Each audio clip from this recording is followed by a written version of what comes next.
পুলিশকে খুঁজে পাওয়া যায় নাই।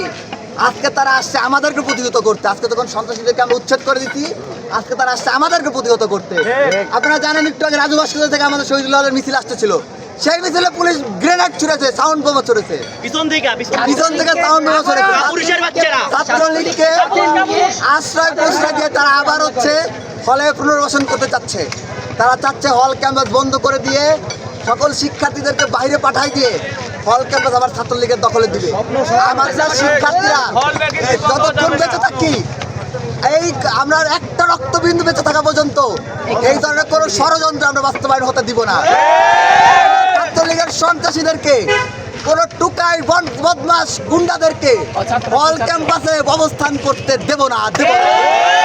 প্রশাসন যতই চেষ্টা করুক না কেন, হল ক্যাম্পাস শিক্ষার্থীরা কোনোভাবেই ছাড়বে না, কোনোভাবেই হল ক্যাম্পাস কোনোভাবেই সন্ত্রাসীদের হাতে ছেড়ে দিবে না।